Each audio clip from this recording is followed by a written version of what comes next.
irmãos e irmãs, nessa última semana do tempo comum, nós vamos sendo iluminados ainda pela profecia do livro do Apocalipse, que vai nos mostrando os grandes sinais que João vira. O sinal na literatura joanina, nos escritos joaninos, como nós costumamos dizer, é uma forma que João, é o mesmo que escreve o Evangelho, aprendeu para poder comunicar à igreja perseguida naquele tempo o que Deus, na sua visão, já tinha revelado a ele e o que as igrejas precisavam saber.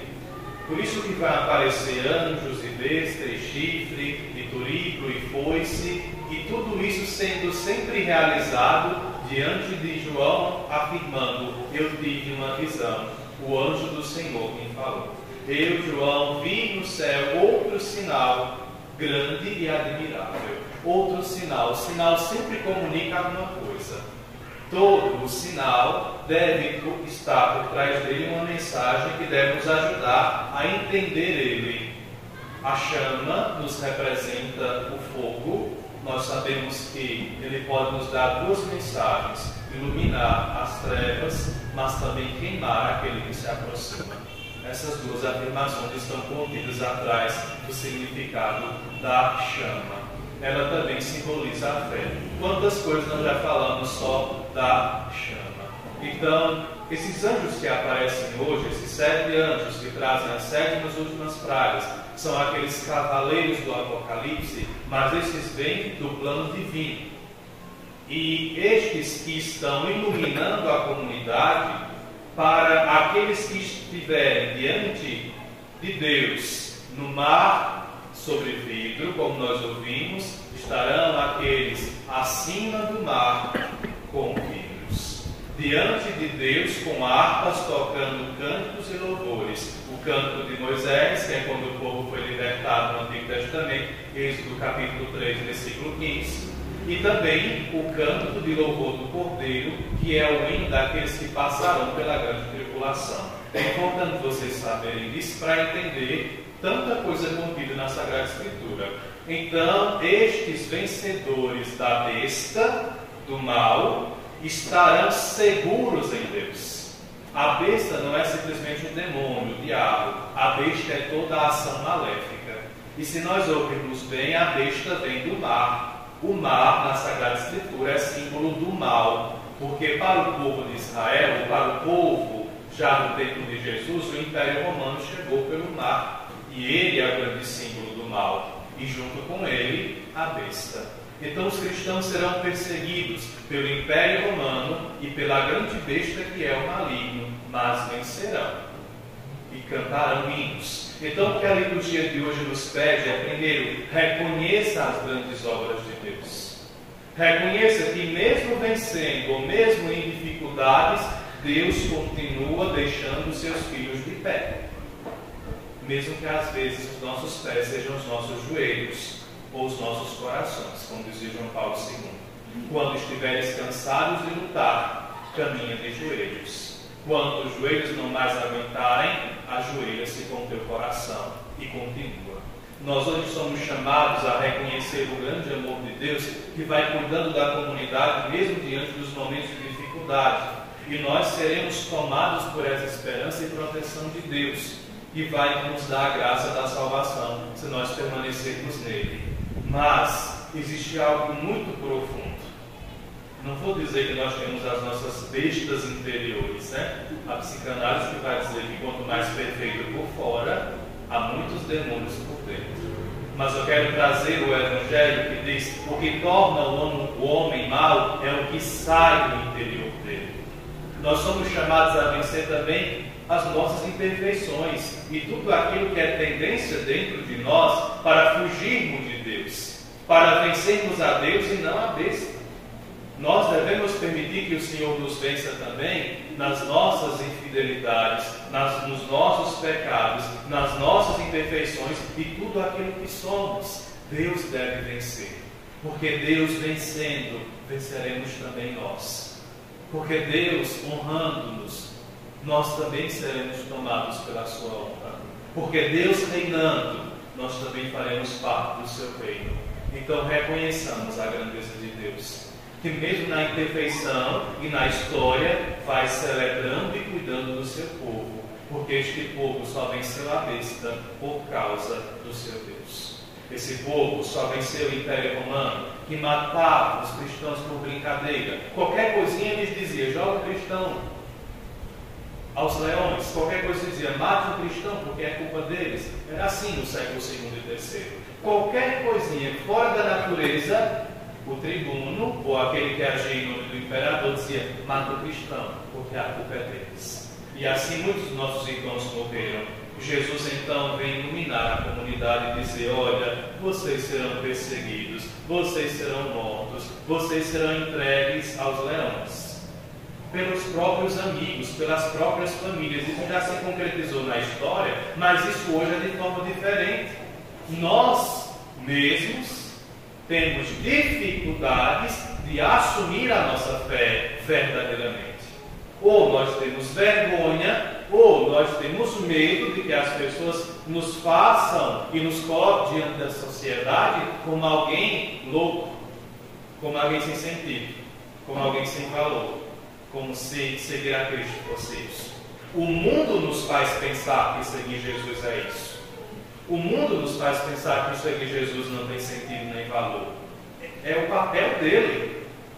A função dele é confundir-nos assim como a besta. E aqueles que seguem a besta no livro do Apocalipse. Por isso Jesus, como luz, vem hoje acalmar o nosso coração e dizer a nós: olha, nenhum sequer fio de vossas cabeças cairão sem a permissão do Pai. E eu vos darei as palavras certas para serem defendidos, porque o Espírito virá em socorro da igreja. E o Espírito veio em socorro da igreja muitas vezes na história, e vem em teu socorro e em meu socorro também. Basta que nós abramos o nosso coração para permanecermos nele. A atitude de permanecer irmão e irmã, e aqui vamos concluir, é uma atitude direta de quem quer se identificar com o que crê. Quem crê, permanece. Quem não crê, não permanece. Quem quer aprender a crer, permanece. Quem não quer, não permanece. Quem quer colher os frutos da fé, permanece. Quem não quer, não permanece. E não há outros caminhos. Veja que nós, permanecendo em Jesus, vamos aprendendo sobre nós e sobre Ele. E nós, ausentes de Jesus, desaprendemos sobre nós e sobre eles.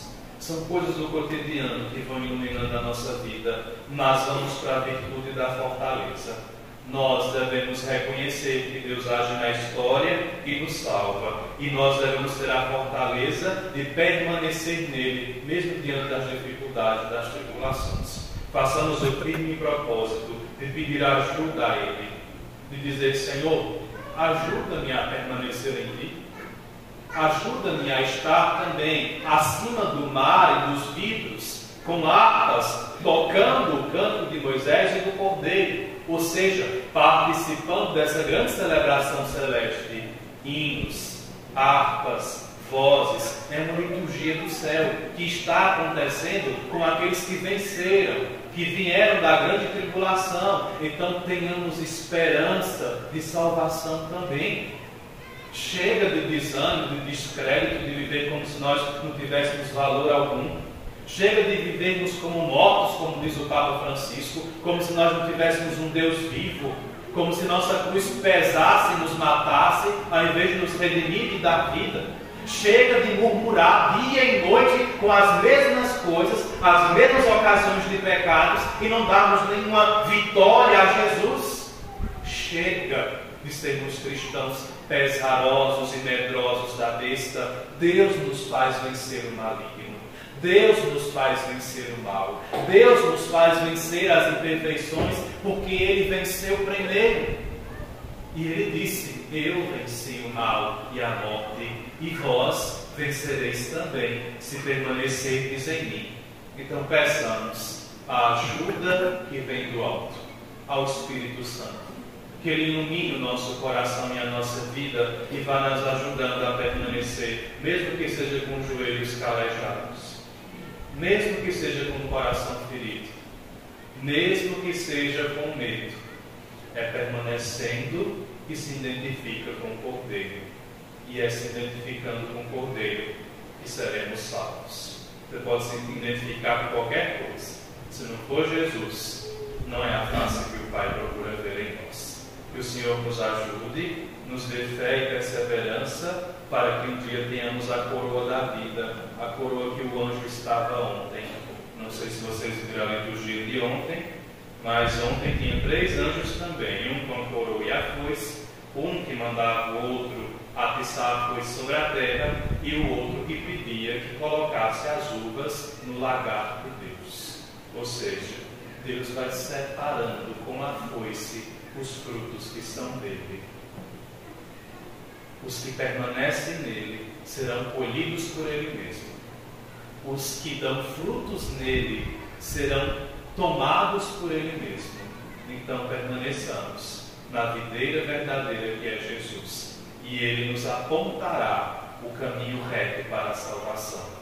Isso não significa dizer que nós não vamos sofrer, que na igreja não vai ter gente imperfeita, que nós não seremos pecadores, que nós não teremos dificuldades. Significa dizer que sempre teremos um caminho, porque nós estamos nos tornando às vezes tão frágeis que qualquer coisa tem nos afastado de Deus.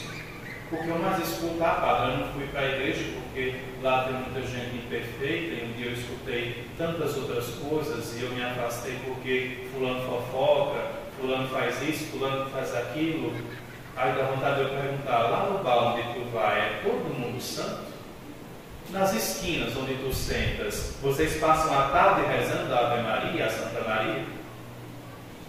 Lá na tua casa, todo mundo é perfeito? Me apresenta. Me apresenta. Porque eu quero conhecer essas perfeições. Veja como nós vamos nos perdendo por coisas banais. E Jesus nos está mostrando: eu sou o Cordeiro. Eu tenho poder antes, agora e sempre.